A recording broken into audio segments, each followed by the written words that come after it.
The Memory Palace technique is going to absolutely change your life as it has changed mine. Once you start putting it into effect, you're going to start feeling like you had this hidden secret power that is starting to awaken within you. You're going to start feeling like you can achieve anything, that you can do and be anything. Let me tell you that you're going to hunger for more like I did.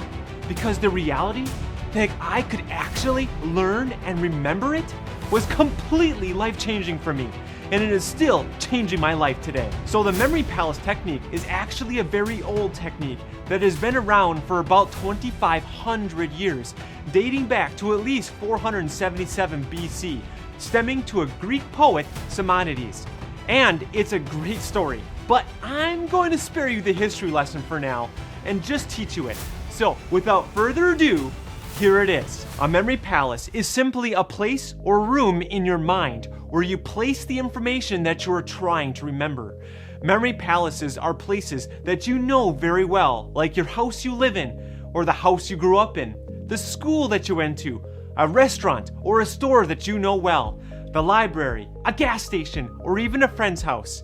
It can be any place where you close your eyes and you can visually walk through that location going from room to room. Okay, so now I'm not talking about extreme 4K detail.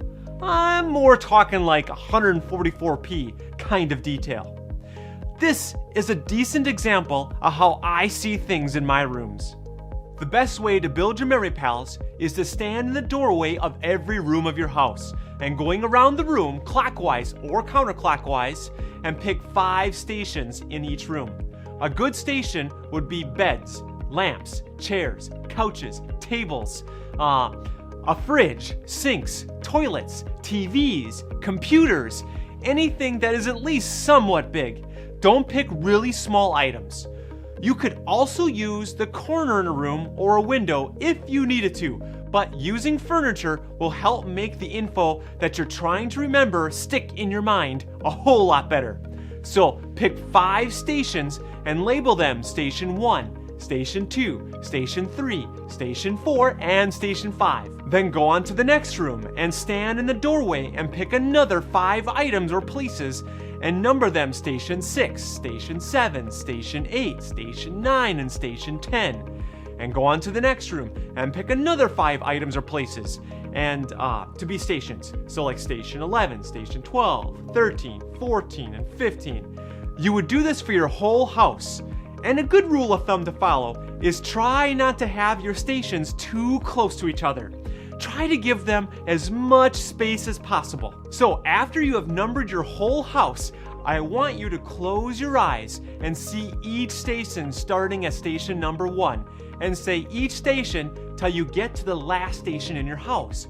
Then start at the last station and say each one till you get back to station 1. Do this over and over again, forwards and backwards, until you have all the stations memorized to the point where I could ask you, what is station number 18? Or where and what is station number 28?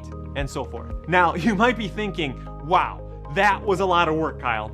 And it might be a little work at the beginning, but guys, I almost flunked high school.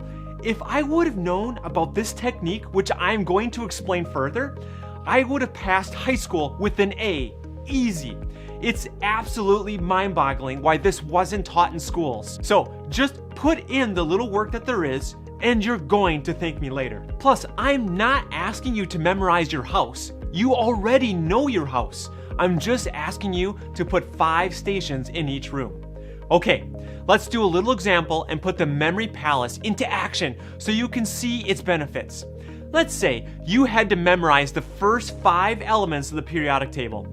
This is how you would do it. The first element on the periodic table is hydrogen.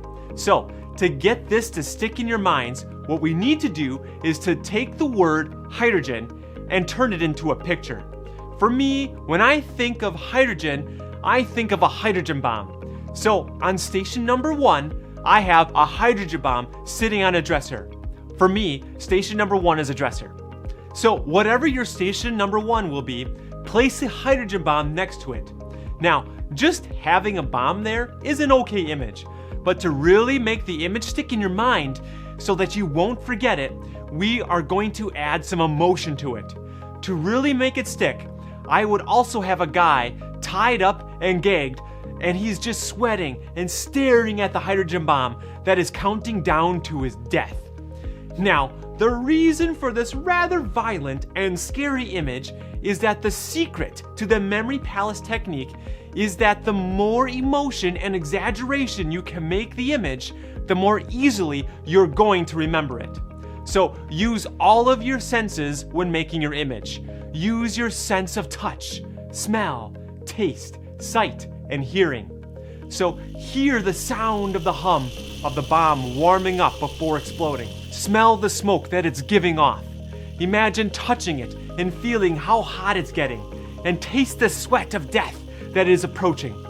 So using all of your senses is really gonna make the image stick. The next element is helium.